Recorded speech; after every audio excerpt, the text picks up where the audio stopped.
Hey, what's going on there, guys? I'm back here today with another deck tech. So today we are going to be taking a look at a budget deck, and it is Orzhov Extort. So Orzhov is a guild of Ravnica, and it's aligned to the white and black colors. So those are the two colors that we are focusing on here today. And aside from that, we're also going to be focusing on Extort, which is a gate crash mechanic that is aligned to the Orzhov guild. And with Extort, whenever we cast a spell, for each Extort card that we have out there, each creature that has Extort, we can pay either one white or one black once, and if we do so, we can have our opponent lose one life and we gain one life. So ultimately, with our creatures that have Extort, whenever we're casting cheap and efficient spells, we're going to be able to hit all of our Extort triggers if we have the mana open. We can start draining our opponent life, we can start gaining life as well, and we're just trying to grind out our opponent to zero as quick as possible between a combination of Extort and also having evasion creatures and making them a little bit bigger as well. So, like I mentioned, this is a budget deck, so this is something that is just absolutely perfect for newer players and anybody that wants to have fun with Magic. They want to enjoy the game for everything that it's worth, but at the same time, you don't want to drop hundreds of dollars on really expensive cards and have to like fork over a ridiculous amount of money on Magic. So this is a great way to still have fun with Magic and not have an empty wallet. So if you guys have any suggestions before we start for decks that you would like to see on the channel, please leave them down in the comments below, and also be sure to stick around until the end of the video because I will be giving away this deck and you guys can find out how you can be entered in the giveaway to have a chance to win this deck. So we're going to start it off here with our creatures. So we have two Dutiful Thrull. So with the Dutiful Thrull, he's a 1/1 for 1 white and he has Regenerate for 1 black. So with the Thrull, ultimately, I really like him in the deck. I really like him for the limited format and playing him in Gate Crash, and I draft him a decent bit around Orzhov.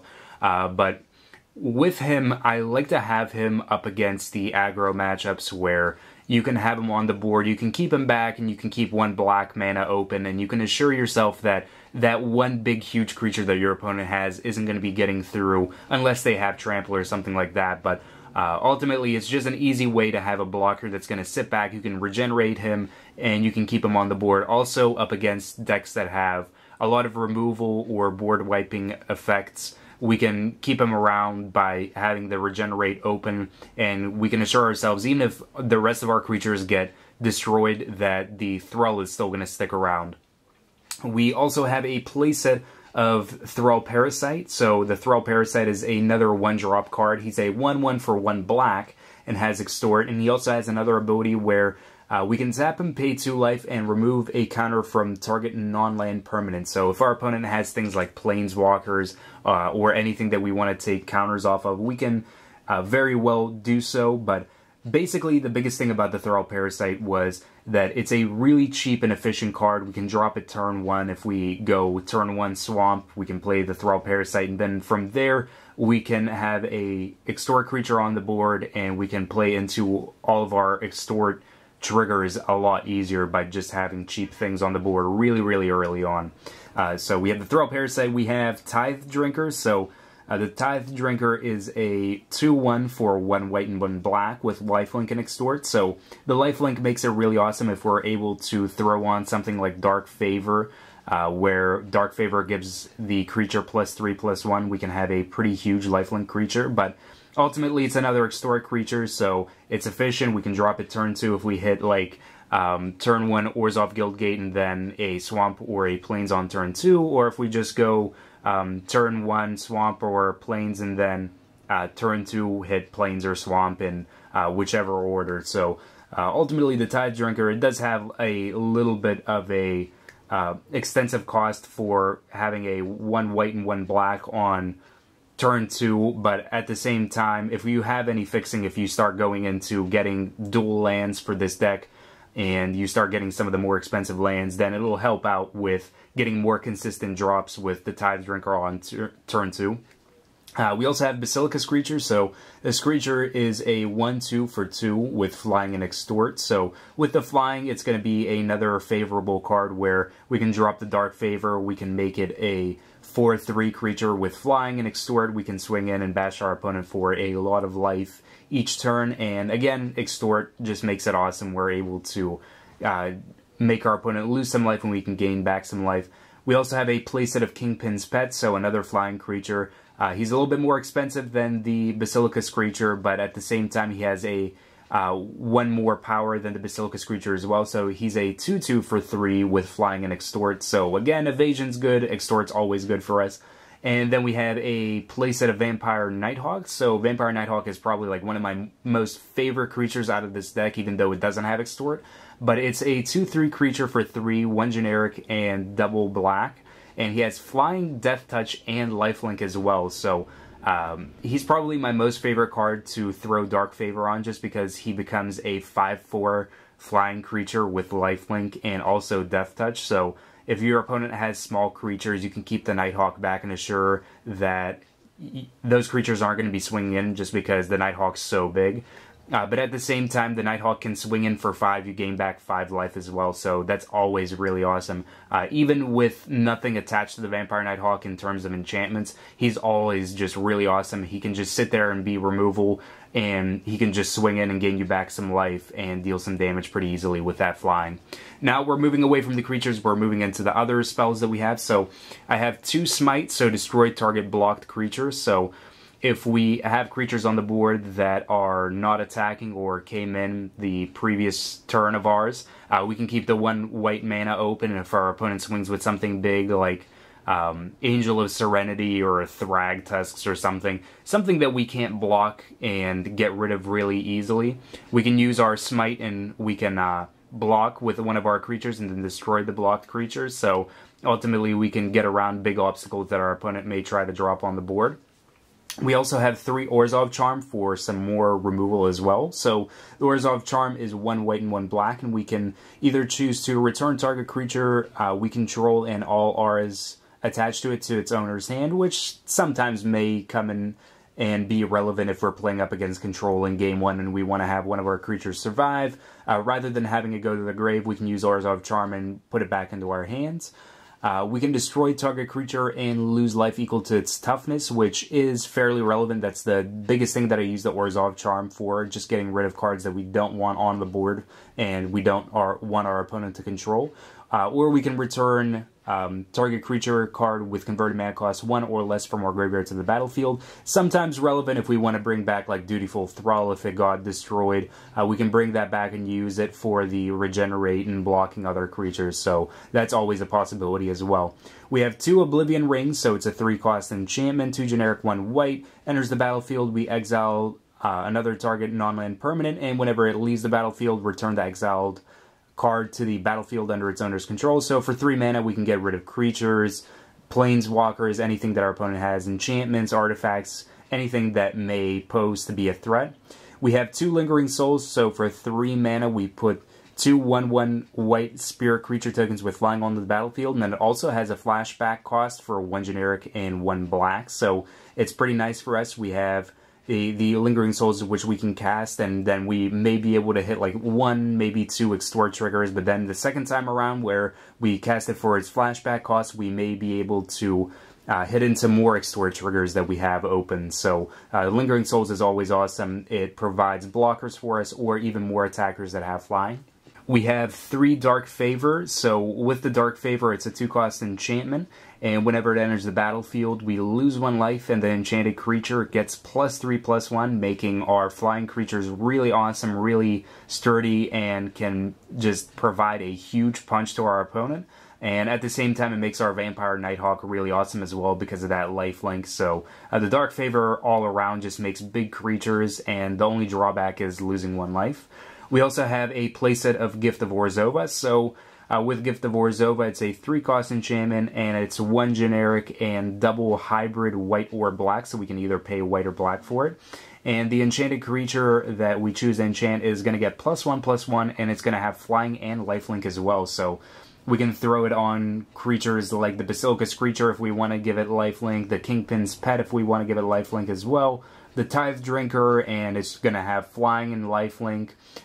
So ultimately we can just have a kind of easy means of getting more evasion on the board for the creatures that don't already have evasion, and it's also going to give lifelink to the creatures that don't already have lifelink as well. So the Gift of Orzhova is ultimately another means of just having an outlet to where if we have a creature that's out there and we know that's not going to be removed by our opponent's removal spells, we can give it lifelink and we can gain back some life and cushion any blows that our opponent may try to deal in the upcoming turns. So that is all of the creatures and the spells that we have. Now we have our lands. So the land base is pretty simple. We have 22 lands here. So we have a playset of the Orzhov Guildgate, enters the battlefield tapped and provides 1 white, 1 black to our mana pool. And then we have 9 swamps and 9 plains. So the biggest improvement that you guys can make to the land base in terms of standard is to add some isolated chapels to it and some godless shrines, so you can just start swapping out. You can swap out the Orzhov Guildgates and then you can swap out the swamps and the plains appropriately based on the number of dual lands that you have that you're going to be adding in. But ultimately the land base works pretty fine as it is, but once you start adding more money to the deck and better things, you can start replacing it and making it a little bit more efficient. So that's the main board that we have. Now let's go jump over and take a look at our sideboard. So for our sideboard here, we're starting off with 2 more Dutiful Thrulls. So with having 2 more copies of him, I like having him in the sideboard for the really aggressive aggro matchups where our opponent's just trying to play a lot of creatures and just is going to be swinging with them every single turn. Having a playset of the Thrull is going to be pretty nice for us, where we can just kind of play a more passive game and just keep mana open, where we're just going to have the Dutiful Thrull there and we're going to keep on regenerating him to block any attacks. The same pretty much goes with the 2 Smite that I also have in the sideboard here. So destroy target blocked creature, and we side those in to be able to play up against the aggressive decks where we're going to be playing more passive. We're going to be playing things like Dutiful Thrull the block, so we might as well have more copies of Smite where we can just start getting rid of the blocked creatures. I also have a playset of Undying Evil where we can give target creature Undying until the end of the turn for 1 black, so it's pretty nice for the 1 black to where we're going to have a decent amount of mana still open to play off of Extort, and at the same time, if our opponent's playing a lot of removal and means of getting rid of our creatures, we can assure that at least one of them is going to survive for each copy of Undying Evil that we're able to successfully cast and give our creature Undying. And whenever they die, if they didn't have a +1/+1 counter on them, we return them to the battlefield with a +1/+1 counter. I also have 3 Cremate. So Cremate exiles a card from a graveyard and we get to draw a card. So with Cremate, ultimately it's a really nice way of being able to draw more things and at the same time have a good card to play up against the graveyard-based decks that are going to be playing things like Unburial Rites. So if they want to go and use Unburial Rites and play a big, huge creature out of their grave, we can stop them by responding to whatever they target with the Unburial Rites by casting Cremate on the creature that they are choosing. So it's going to let us play up against those decks pretty easily, and we also draw, which lets us play even more Extort creatures, even more cheap spells. I also have 3 Divine Favor that are going to side in against the Dark Favor that we have. So the Divine Favor is pretty nice because it enters the battlefield and it lets us gain 3 life. So against the really, really aggressive decks, the red deck wins type of builds, we're going to be able to gain back life. And we can also have the enchanting creature get +1/+3, so it is going to keep it out of range for removal like Searing Spear, where our opponent is just going to try to deal damage-based removal and use it up against our creatures. And the last card that we have in the sideboard here is 1 Dark Favor. So this is up against the matchups that are a little bit slower. We want to be a little bit more aggressive, so we go for that full playset of Dark Favor, and we can just start bashing our opponent, give our creatures +3/+1, and we can just try to trump them as quick as possible. So that is the main board and sideboard here for this Orzhov Extort deck. Hopefully you guys enjoyed it, and like I mentioned whenever we started off this video, I am going to be giving away this deck and 1 copy of it to 1 lucky winner. So the way that you guys can enter into the giveaway of this deck is going to be to like this video, subscribe to the channel if you aren't already subscribed, and also leave a comment down in the comments below stating what cards you would add to this deck if you were going for a less budget type of build. If you had more money to spend on this deck, what cards would you be adding in here and why? So that's all that you have to do, all three of those things, and you'll be entered into the giveaway. One lucky winner is going to win this deck. So hopefully you guys enjoyed this deck. If you did, remember to check out some of the other content on the channel. There's also a playlist in the description with all the previous decks that I've covered on the channel and other budget decks that you guys can check out. And until next time, have yourselves a wonderful, fun-filled Magic the Gathering day, guys. Peace out.